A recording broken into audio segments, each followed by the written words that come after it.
You're listening in on an animated discussion about Batman the Animated Series with two experts in their fields. I'm Joshua Unruh, your superhero scholar. And I'm Caleb Masters, your friendly neighborhood film critic extraordinaire from the cinematropolis.com. Today's topic is Season 2, Episodes 4 and 5, Robin's Reckoning.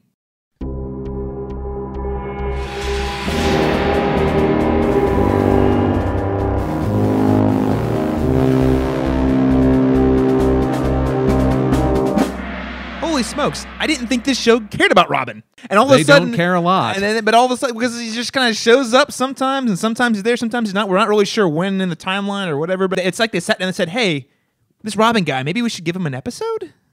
Or two. Ooh, there you go. And then they nailed it. These are really a great couple of strong episodes for sure. I was actually a little curious going into this. I said, I remember it being good, but I hope it's great. And then whenever we were watching the episode, I said, hey, they've been really inconsistent with Robin. In fact, this is the first episode we've covered that has Robin in it. That's right. We have there are episodes in season 1 that Robin is there. We skipped them for a reason. Yes. Robin wasn't the reason. No. But they put Robin in lackluster episodes. Yeah. It's like they try to use him to up the episode and it just didn't work.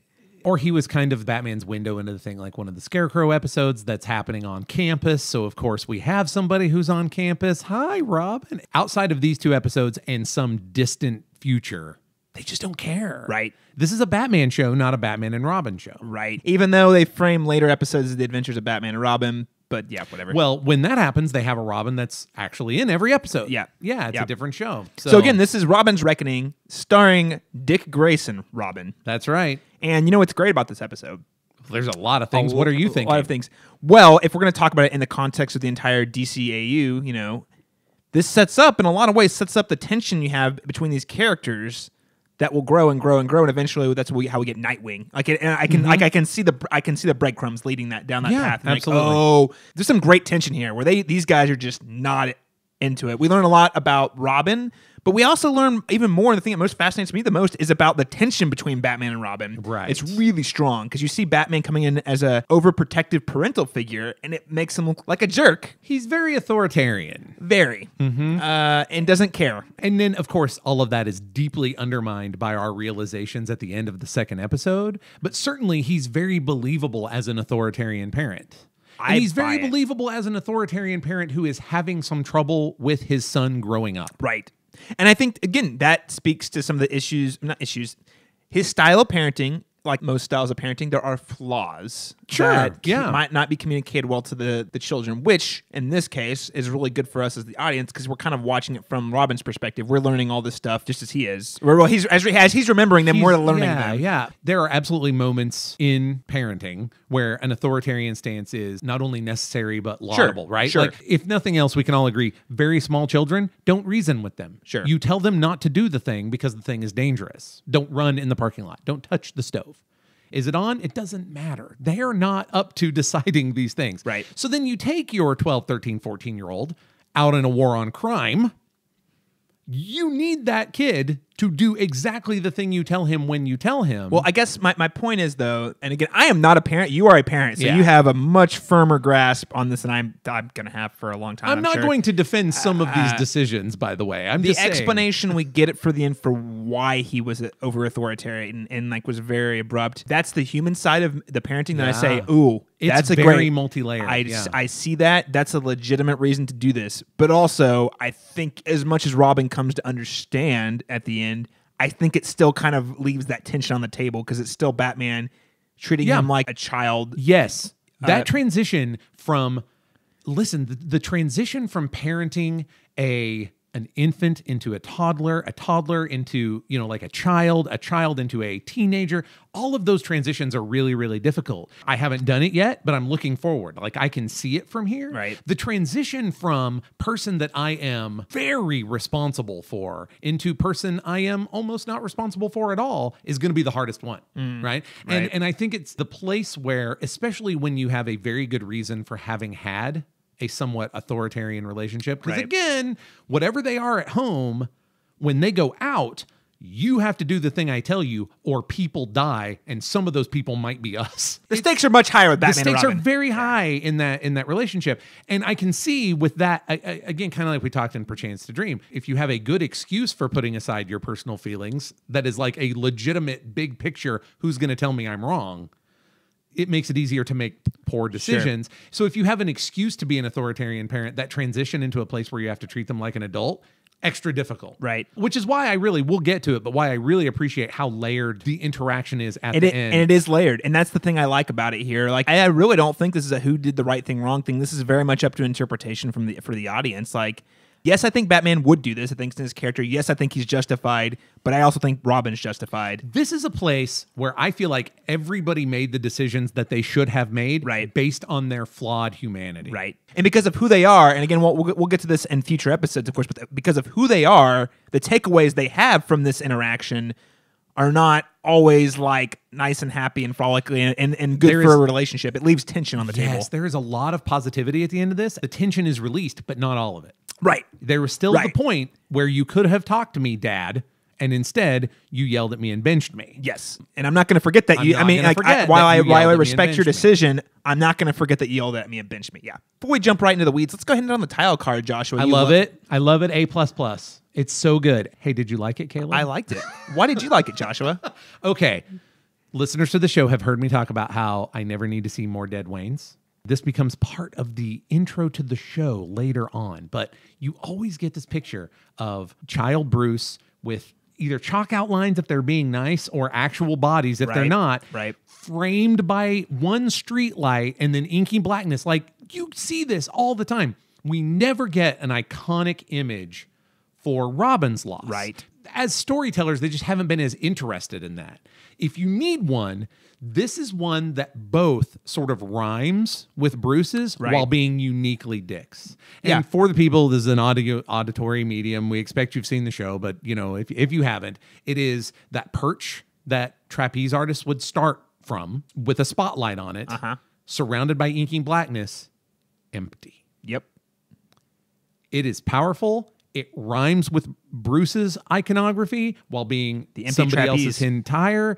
It's heartbreaking and great. I really loved it. And it captures the emotional void inside Robin's heart. Yeah.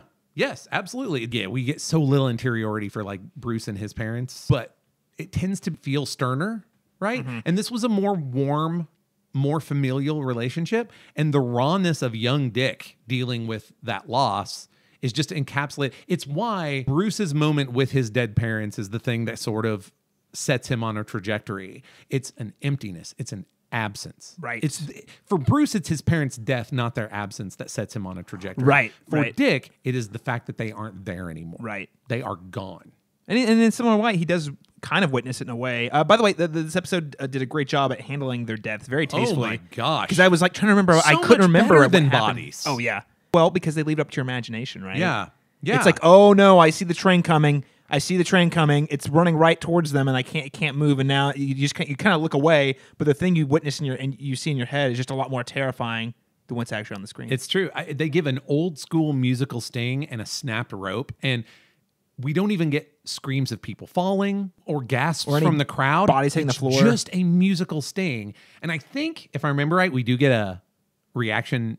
Yes, we get Dick. We get reaction shots. Yeah, that's it. Like auditorily, that's it. When they died, it was just the music. Just quiet. Oh, it was so good. Ties to the title card, right? Like it rhymes within its own episodes, right? Really. Story beat wise, the episode opens Batman and Robin on a very run of the mill case, and they find this guy who Batman interrogates. Which, by the way, great in Batman interrogation. He's like, "Tell me who you work for," and he's like, "Man, I can't do this." He's like, "All right, well, I'll just string you up and leave you. Bye." Yeah. That guy got himself in that position. Like they were not going to let him fall. Oh, no. Because Batman knew he was going to talk. But there is poetic, well, even if he had, they weren't going to let him fall. But there's poetic justice there too. Like Batman is not putting him in a precarious position and then threatening him. These are your life choices, buddy, and we're walking away. Not quite, but almost. The Batman begins, I'm not going to kill you, but I don't have to save you. Yeah. Yes, the difference being we know that he would actually save him. Yeah, right. But it's just, we get a lot of Batman hanging people off of things to get them to talk, and I like it when he uses that tactic, but in a way that they did it to themselves. Right. Self-destruction. You chose this. Right. Well, and also the good thing about it, too, is just the tag team combo of Batman and Robin. Yes. This whole thing. I was going to start. Great yeah, teamwork. because I want to talk about just their conversation before the action even starts. Oh, yeah. Good point. They are so hilariously comfortable together. They're almost playing the roles of themselves in this in a humorous way. Right. Like taciturn Batman, is all, the only Is answer. that so great? I love it. Why are we here? I'm so bored. I should have brought my homework. Blur, blur, blur. Not even supposed to be here today. Yeah. To the point where Robin does rush in, and there's a little bit of, well, I'm glad we had this talk, but he's not really mad. Right. The kid's capable. This'll be fine. The rest of these 2 episodes, I like that they played that the way things went down there wasn't super smooth, but that wasn't Robin's fault. Right. Things went bad. Yeah. In a way that things go bad when you do dangerous stuff. Him Right. rushing in did not actually cause the problem. This is a very important story choice for the rest of these 2 episodes. Right. Things just go... They're so strong together, Yes. these 2. Yeah, they are. Great chemistry. Super important for these 2 to have good chemistry for this episode to work. To understand... I have to believe that they know each other really well, right? It has to matter. In a very father-son sort of way, Yes. too. I think great job establishing that. So, of course, we have the guy hanging upside down, and eventually Batman knows something we don't know. We don't know. Billy Marin. The mystery comes up. He goes back to Alfred. He says, who's Billy Marin? I've never heard of that guy. A.K.A. Tony Zuko. Ah, yes. Tony Zuko, who has been around for a minute, comic book wise. Is he? Yes. So Robin shows up within a year of Batman's publication. He is on the cover, the sensational character find of 1940. He had an origin. It's this one. Okay. It is this one. It's Tony Zuko? Yeah. It's not Two-Face? That would be Jason Todd. That would be the second Robin.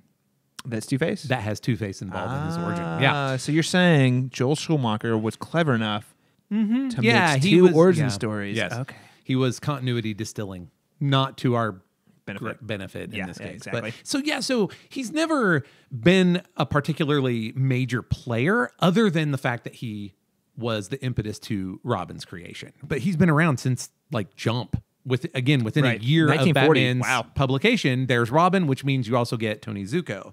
You have had him expanded on a little bit in a couple of better ways. One of those being a Batman story called, these are not in my recs for a reason. They're not terrible, but they're not going to go at the end where I say read this thing. Yep. Batman Year 3, actually pretty readable, mostly about Robin and Nightwing. Makes sense. Like him as Nightwing looking back on himself as Robin and that transition and stuff, because Zuko's getting out of jail and, Also in Batman Dark Victory, a follow-up to The Long Halloween, and where they introduce Robin. So you get, some Zuko mixed up in there.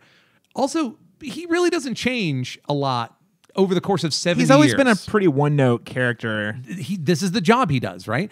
He might be a boss. Sometimes he's Boss Zuko. Sometimes he's a lower-level thug. They went with lower-level guy for the BTAS. That's really the only change. I kind of like that, though. He's not... Because it makes the death more tragic that, hey, this wasn't even like some big deal. It was some guy who was really crap. He was incompetent, and it was a petty death. He was trying to prove something. Yep. Which is upsetting, but that's why it works better. That's why it works. Yeah. And as far as that thematic rhyming, it rhymes with Bruce Wayne, who again is a mugger.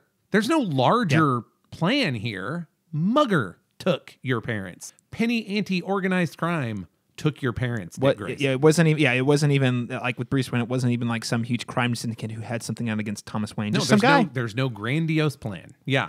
And same thing here. There's a penny ante plan.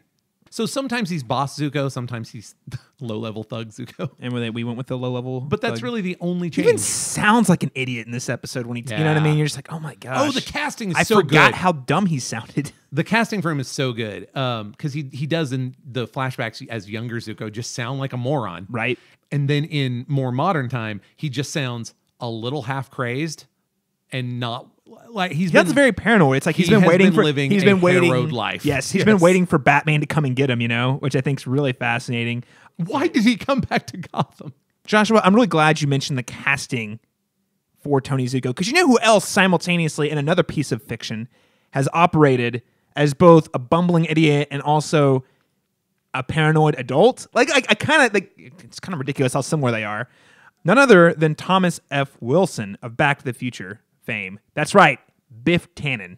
It makes so much sense. And I couldn't place it watching the show, but I either. knew I knew him. Right. And I knew that it was perfect. So, yeah. Yeah, well, yeah, good. Young Biff is a bumbling idiot bully, and then older Biff is paranoid because he's got, then Back to the Future Part 2, he's paranoid because he's got that almanac. He's just waiting for someone to show up and like try to steal from him or like blow his cover or whatever. Yeah, that casting is absolutely perfect. Just nailed it. I mean, I don't know that actor has tons of range, but that's the range we need. Exactly. Well, he's a character. Character actors are really good. Like if you can be a character actor who can dominate a type of character, hey man, it's important. You will never want for work. I think I'm also a sucker for flashbacks as a storytelling method for character development. I'm a big Lost fan, and this definitely utilized that. How we have the present day story unfolding, and then we cut back to flashbacks piece throughout the episode. We don't get it all at once. Like it's like a little bit here, a little bit there, and it matches the scene that we have just witnessed, right? Or we're about to witness. And part of the reason we don't get the whole story in one flashback is because they're actually told from two different point of views. Yes, that's actually really important too. I'm glad you mentioned that. Really brilliant way to create the tension. We get Robin's recollection of what's going on, so we see the deaths from his flashback. You know, his experience, and then how it's just tragedy because he like basically was like, this guy's up to no good. We should stop him, and no one wanted to listen to him because he was a kid. Also upsetting. And then we get utterly believable. Yeah, no, totally, because that would happen, right? That would happen. And then we get more flashbacks from Batman's perspective, where we're witnessing how he chased down Tony Zuko, and Tony Zuko was the guy who got away. One of the things I like a lot about these two different point of views is that the edges are really fuzzy. Right.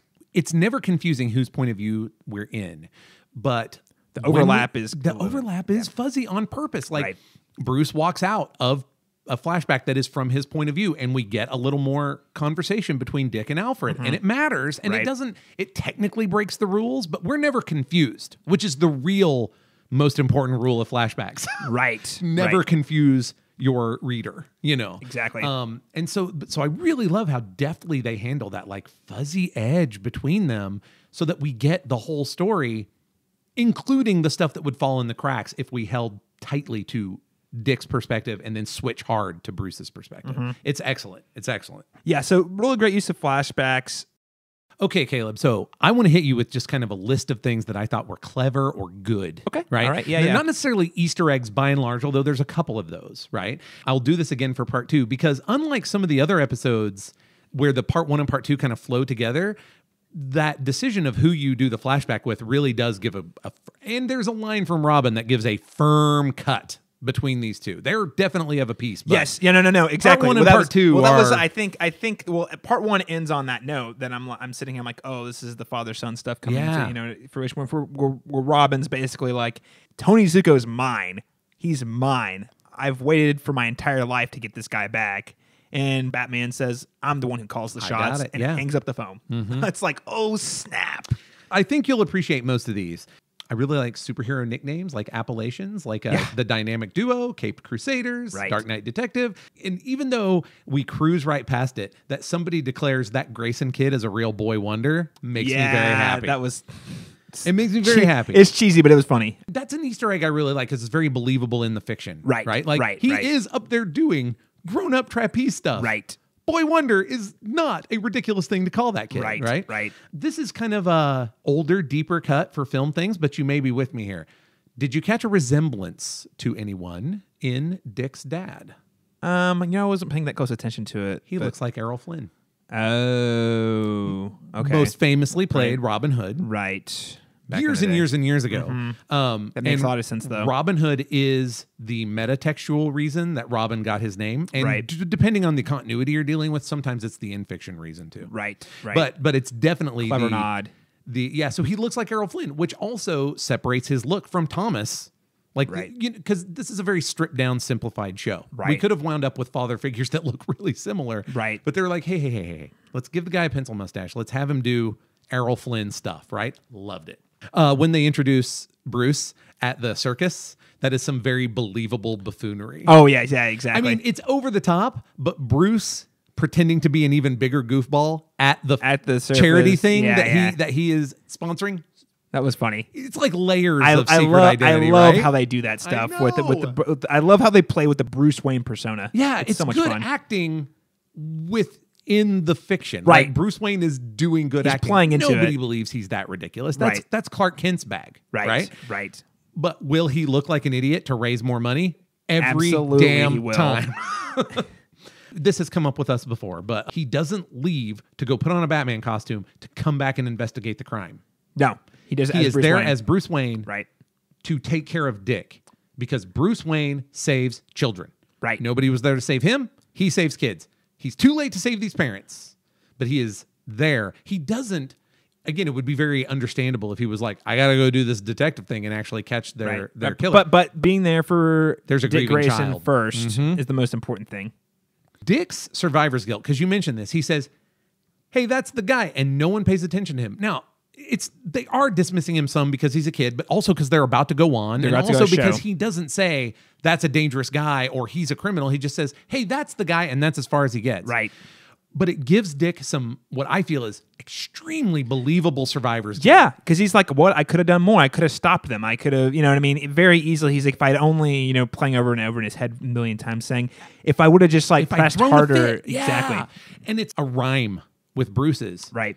Bruce has survivor's guilt. It's not believable at all. His is because he went to a show he wanted to go to. There wasn't really anything Dick could do, not really. Like, yeah, maybe there's a thing. If things, if the butterfly's wings flap differently, there's a thing Dick could have done. Right. But not really.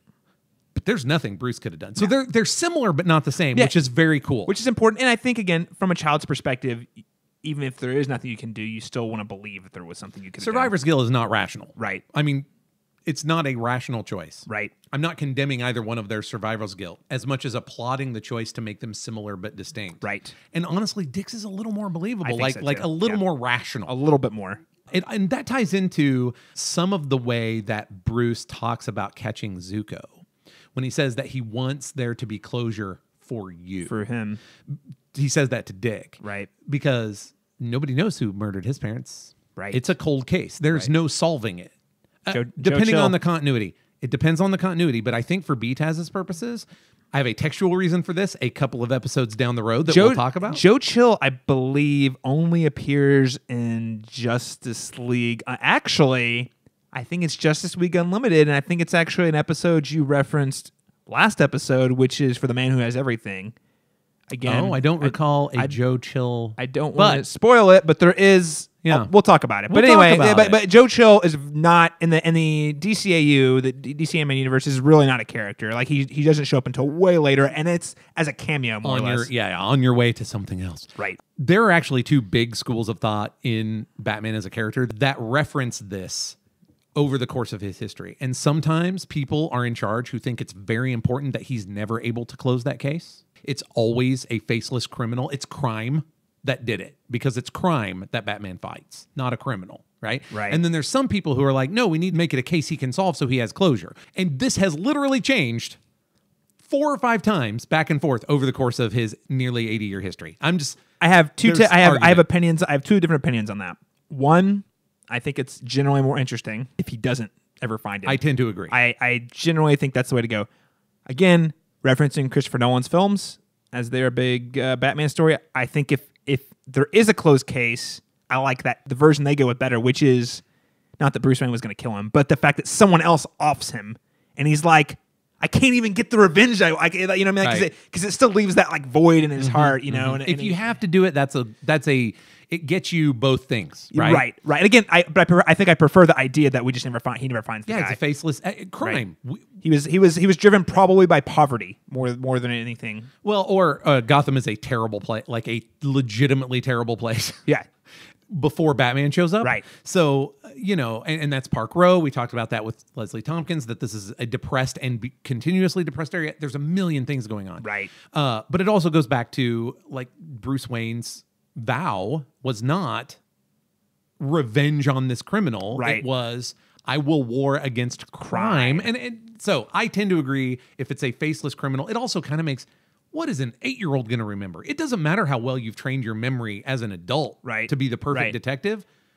That is just a blank space of horror. I think if you're going to go for film examples, I did not like, for example, Tim Burton's Batman. We found out the Joker was actually too cute. I did not like that at all. Yeah, exactly. It wraps things up way too nicely, and it just feels weird. Because then presumably he's spending his whole life trying to fill that void, right? And not saying that getting the air quotes getting closure is actually going to fill the void, but he's going to have to find a different, like internally, there's going to have to be a different thing that's driving him to be Batman, right?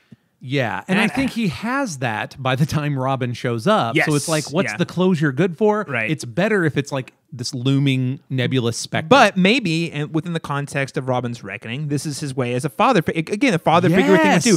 I want to give you the thing I never got. Exactly. Yes. That is like the big picture Batman reason that I prefer his guy to be faceless. But in the terms of this episode, that difference between them, that you could actually have justice served, is a thing I want for you, Dick. So great. It's important. And it layers in all of that father-son stuff that I want to give you what I never had. Well, that means different stuff when you're Batman and Robin, but but the core principle is still there. It's still the fatherhood thing. It's like it's like a dad who wants to buy his kid nice things, right? Because he's like a dad who didn't grow up with a lot of money and wants to give his kid a lot of nice things because he never had it. You know what I mean? Like I tell that's a really fundamental parental instinct, I think. Yeah, yeah. And make it's a better one that life will for your kids bite than you have. Often. Oh yeah. And we see it here. Oh yeah. Okay, there's a continuity moment that I love. Oh yes. Because it could have been anybody, but they decided to use somebody that they'd already introduced on BTAS. Did you catch Anthony Zuko's uncle? No. His uncle is Boss Stromwell. Arnold Oh my Stromwell. gosh. Oh, great point. I didn't even consider that for a second. That's awesome. It is so good in terms of this show. It's so good in terms of making choices to where it could have been anybody. We could have just tossed off a name, but we're going to tie this back to our own continuity. Well, and this is, again, one of the things that the DC animated universe at large does well is they plant these characters and they look back at what they've got and they said, hey, how can we use, you know what I mean? Like, yes, they could have just invented any other guy. It could have been another faceless mob boss, but then they're like, hey, who's a guy? We can't use Rupert Thorne, but who's another guy we could use? And we had that mob boss who got redeemed last season. Let's reuse that guy. Just make more sense, and to be honest, it leads to more depth for that previous episode. Right. Like you come to this and then you realize, boy, Batman's been working that case for a long time. And I doubt very seriously they meant it like this, but you can kind of backfill this continuity. Batman let Stromwell go. He's working against Stromwell the whole time, but in the end, he kind of convinces him to give it up, to go not go straight, but to turn state's evidence to attempt to make good. Right. I think that one of the reasons he was willing to do that at the end of all that is because when he could have sided with Zuko, Stromwell could have sided with his nephew, and instead he was like, you are a punk and you're out of this family. Right. And that was a moment, probably not in that moment, but if you kind of backfill this continuity where it was like Batman was okay to work with that guy because that guy had levels. He had standards. Right. And that was too far.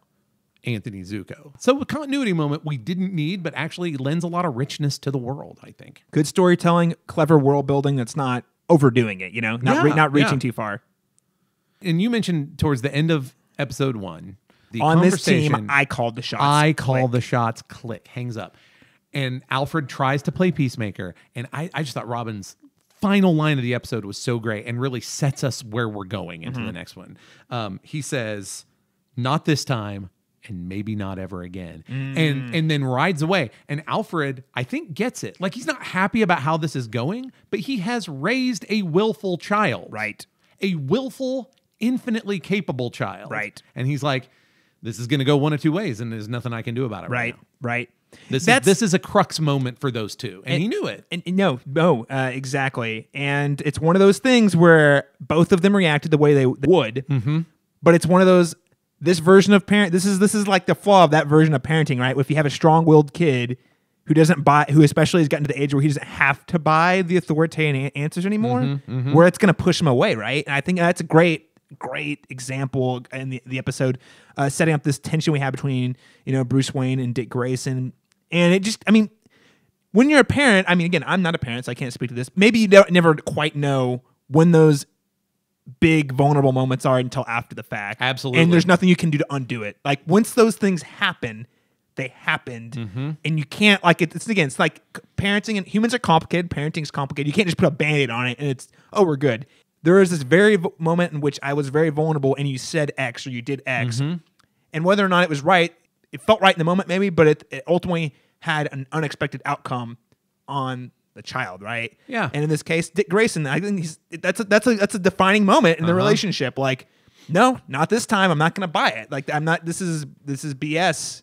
I'm not going to go do the thing that you trained me to do and get the revenge that I want. Right. Now, I will say, I do have like a list of clever things that, again, they're not plot points really, but just things that I really like that are moments and beats. But as far as, I think we can skip and talk about some of the multi-layered final lines between Batman and Robin at the end of the second episode. Sure. Because I feel like these go together, right? Right. So in the end, Batman tells Robin that the reason he benched him against Zuko. Well, I know it's okay. Before you say that, go ahead. I love that Robin tries to justify it to him for, he's like after it's done, he says, you know what? I see exactly why you didn't want me to stop Zuko. You knew I'd make it personal. And he says, and that would have been a totally acceptable answer even for the audience. I was like, yeah, okay, it makes sense. And he says, no. The reason I wanted to do it is because I didn't want him to take you away from me too. I can't bear to lose you. And the one thing we know about Zuko, and this is completely irrational, so it's kind of cool to see it from Batman, but it's like the one thing he knows about Zuko is he kills Grayson. Yep. I can't afford to lose you, boy. Right. Right? That is so vulnerable from Batman. That is an incredibly raw emotional moment. I can't bear to lose you is huge between these two. But, and this is where I love the multi-layer, Robin's right. Batman was also trying to protect Zuko from Robin. Right. Because he's thinking about himself, and he's like, I don't know who killed my parents.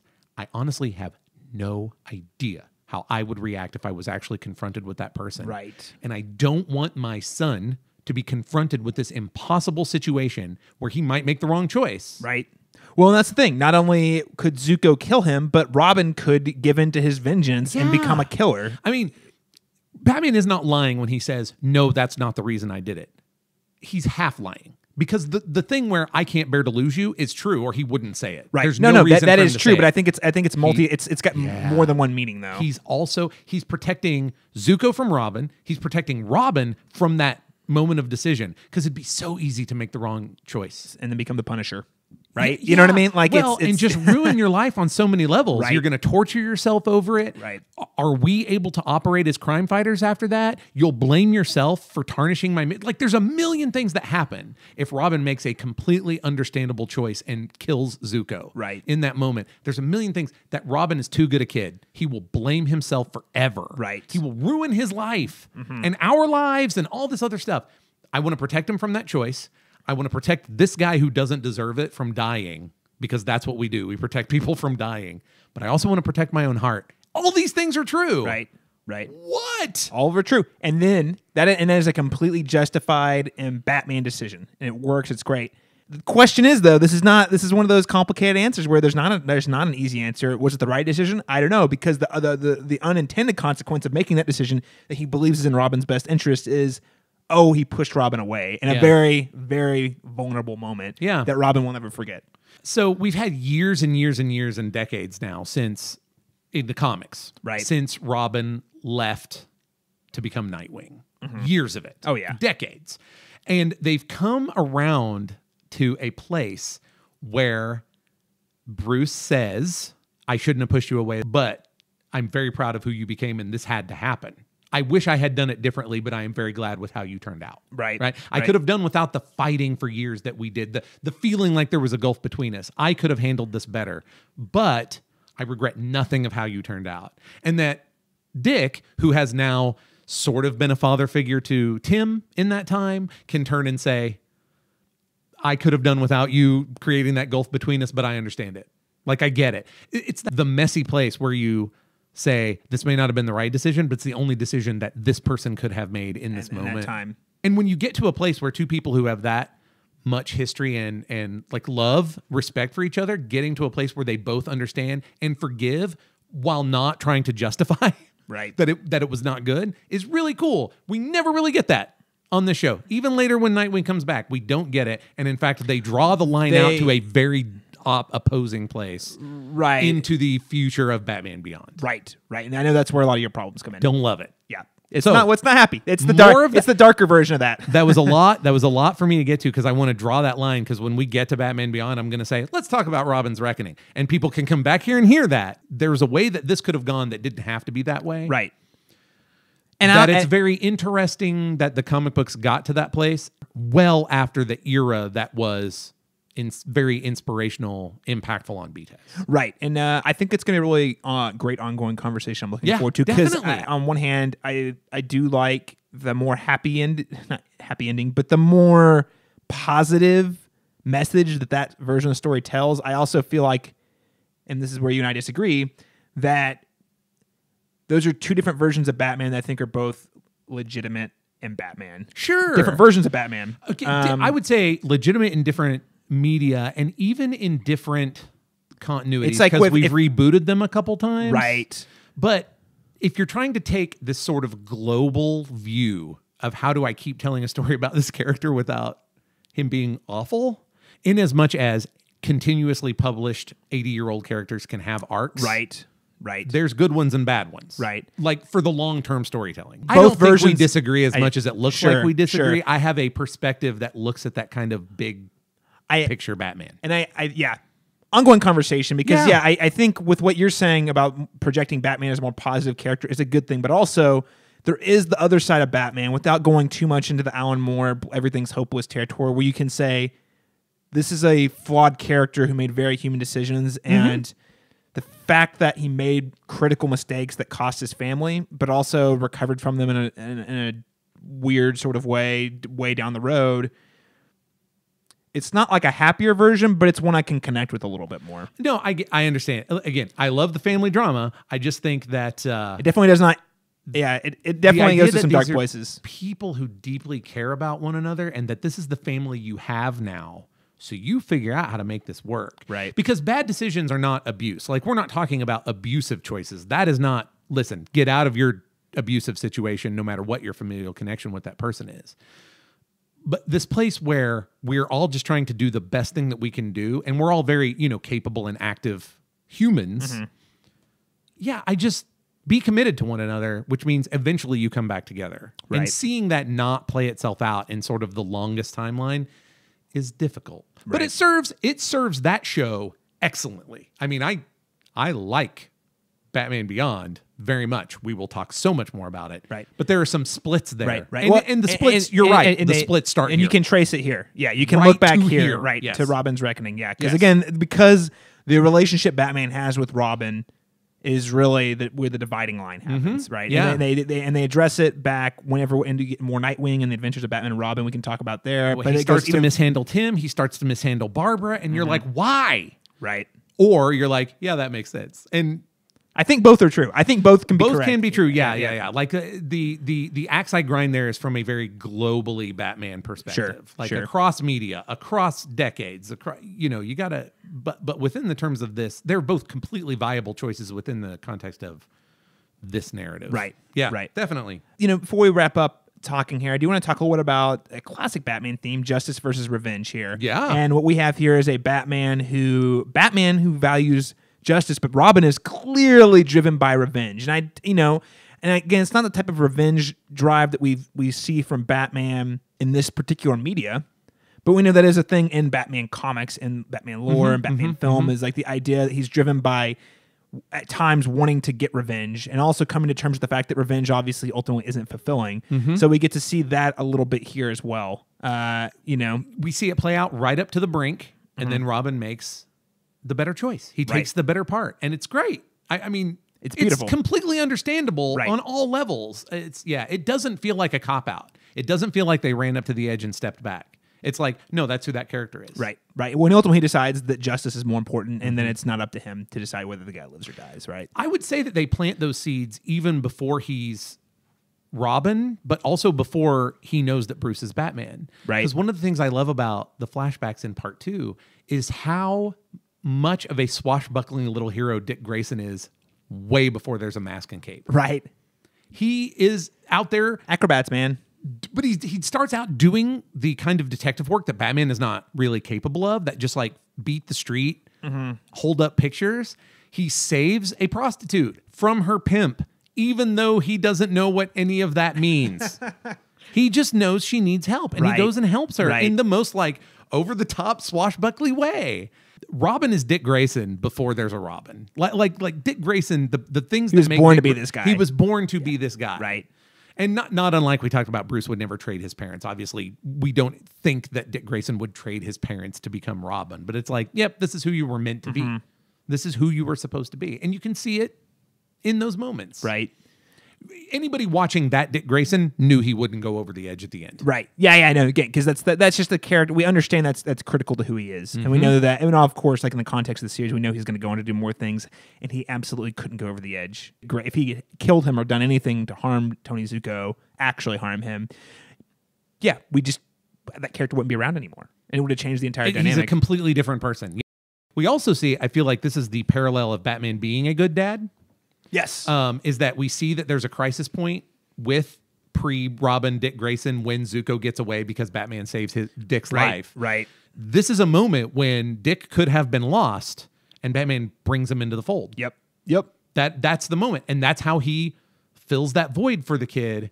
And he didn't want to get to the point where he saw if that was enough at the end. But that's how it worked out anyway. And he's so proud of his kid. Right. Yeah, exactly. He's like, I did a good job. I was afraid you might go over the deep end, and it was completely. And it would have been reasonable. I understand if you go over. Right. But also, I hope I raised you to not do that. To not do that. And that starts with that moment right there where he was like, you're very angry right now. Would you like to focus that someplace that's actually productive? Because I can help you with that. That's also when Bruce tells him he gets to stay long term. Right. And I love that moment because all three of them, Dick, Bruce, and Alfred, are so genuinely pleased to be a family in that moment. Yes. It's, again, if you're looking for clues, we all knew that Robin wasn't going to go over the edge. But if you've had somebody who had no idea about these characters and you were looking for in-textual clues right here in these two episodes that he wasn't going to go over that edge with Zuko, you saw them all here. You saw them in the flashbacks. Right. Of course he's angry. Of course there's a danger he might. He's also not that person. And if the danger didn't feel real, it would have robbed the stakes of this entire story. Totally. Like but the clues, yes, we see it. It all. But when you get to the point and you look back, you're like, oh yes, right. I see. Yeah. You see that why he would make the right decision to not kill Tony Zuko. Whew, Joshua. Well, anything else you want to add about Robin's Reckoning today? No, Well, yes, we could go on. Yes. But I mean, it's powerful, and I'm anxious for the ongoing conversation with the listeners. What did you guys think about Robin's Reckoning? Did you see all this father-son stuff that I'm reading into it, or am I way off base? You know, I think these last two, this and our last episode, Per Chance to Dream, have been really interesting because they touch on so many themes that go on to define the entire series. It's true. Like we could just by looking back at these two episodes, we can unpack it and say, oh, this is actually this is putting us all on a path for where the show's going to go down the road, and this character's going to go in all these different movies and TV shows, and it all comes together. You can go trace it all back to these two episodes, and that's why we can spend like an hour just breaking it up, the themes, and why is this moment important? What's very important that this happens in this moment, or this character says or does this thing here. Like it's great storytelling. In our very first episode, I said that almost every Batman you see after BTAS is influenced, even if it's in opposition to. You see that in the next couple of animated Batman shows, the ones that are on television or are episodic, not so much of the movies, but you see it because some of the best Batman as dad stuff is in The Batman, which is otherwise not spectacular. I like it. That was experimental. It was great because that was very much a show that was like, crap, well, they've already done an amazing job in the DCAU with that, man. How do we tell something totally different? Totally different. And still, and in that, trying to make that difference, they are still influenced. Yes, definitely. Same for The Brave and the Bold. We get, because it's a different, sunnier take, where Batman is serious but not a jerk. You have the episode where they kind of come into loggerheads, Batman and Robin, and it ends a little sunnier, And in between there, you have Young Justice, which seriously has a couple of my Bruce Wayne is the best dad moments. Yeah, Young Justice is excellent. So within the terms of the DCAU, you see it. Within other iterations of the character, you see them reacting to this stuff. Yep. Yeah, it's true. Yep. All right. Well, Joshua, do you have any other media you would recommend if people out there liked Robin's Reckoning and want to know more that's not directly connected to the DC animated universe? What do you got? So I have comic book recommendations, but not superhero recommendations. Okay. And when I say comic book, this is actually a cross-media property also. You can see movies about this too. Lone Wolf and Cub, a seminal manga series that tells the story of a disgraced samurai traveling medieval Japan with his infant child, taking jobs as an assassin because that's the only thing his skill set is good for. And as the thing is very long. It's a lot of stories, a lot of pages happen.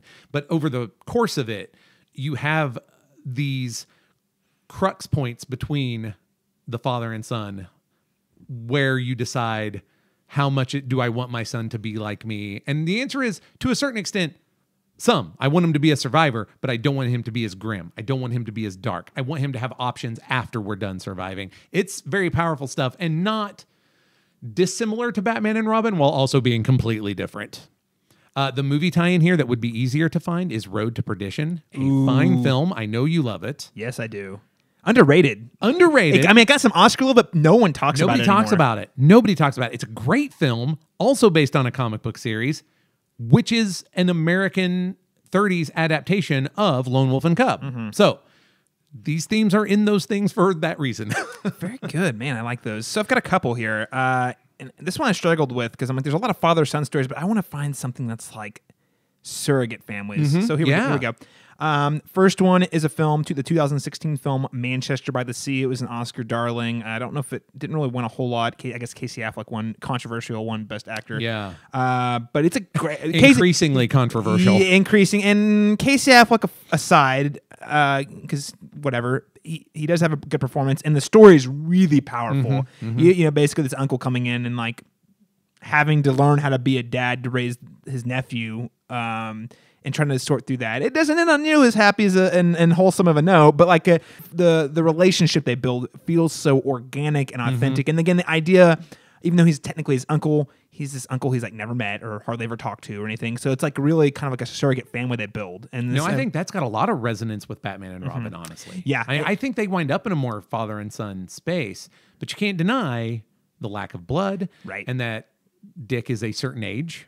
You know, whatever, 8, 9, 10. Yeah. He's not. Well, in the film, in Manchester by the Sea, it's also a teenager as well. Right. So there's a lot of like this guy coming in as a teenager trying to like pass on these lessons and stuff like that. It's good stuff. No, that's perfectly resonant. That's amazing. So I highly recommend that. Another one that just came to mind, a little game that came out earlier this year called God of War. It's a reboot. Now, there's not a spoiler about the blood relation to his son. No spoilers there, but it is just a really great father-son story where you have a father who has, and I don't even think Kratos is really generally that interesting of a character because he's basically just, he's designed to be a revenge. He's there to like kill stuff. He's driven purely by vengeance. And what they did was really brilliant because they took that and they said, what happens if Kratos has a son that he's actually going to like invest in and try to raise? And because basically Kratos at the beginning of the game has tried to put his entire past behind him, doesn't tell his son who he is. Like, so the whole game is like the dynamics you have as you're playing it, like. The struggle Kratos has is, what do I tell him? When do I tell him?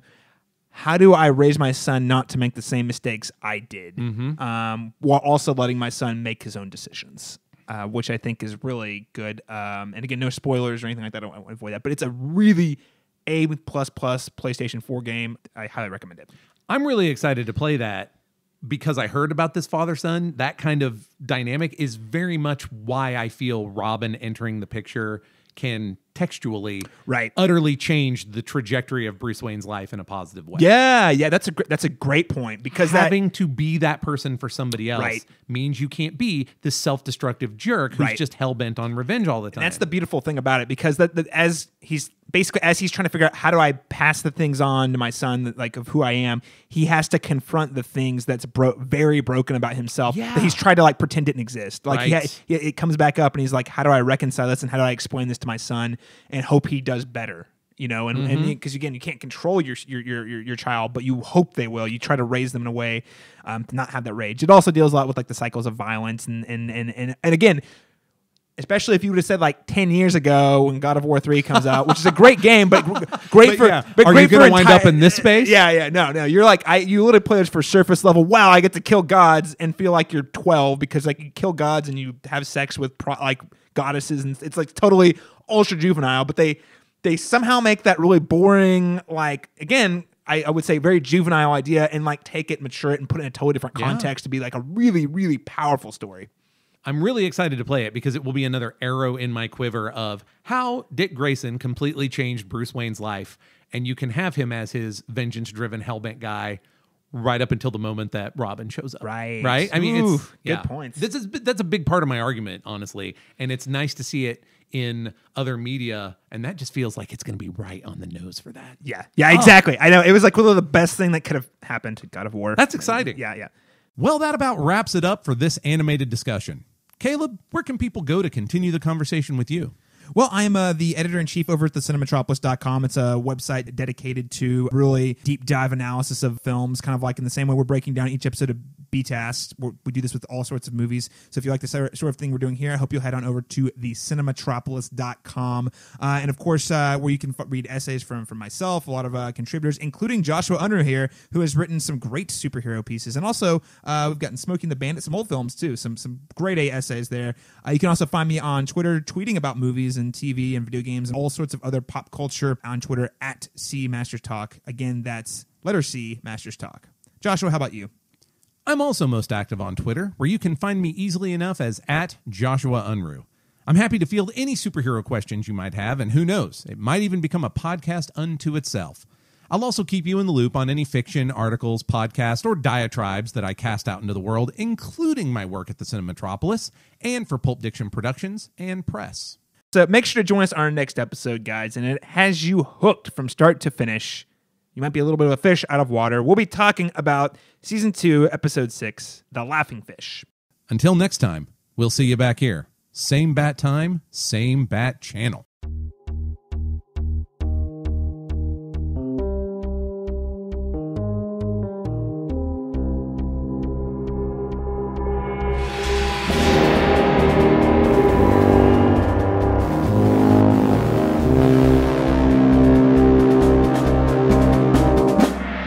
Animated Discussion is a Pulp Diction Productions program and is 100% supported by listeners like you. To find out how you can keep this and our other shows in production, check out patreon.com/pulpdictionproductions. And if you can't support us financially, please leave us a rating and review on iTunes.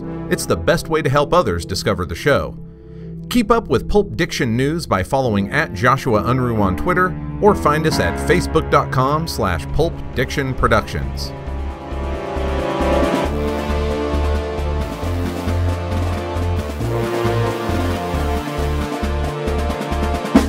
And a special thanks to Vinnie Hogan for our original theme music.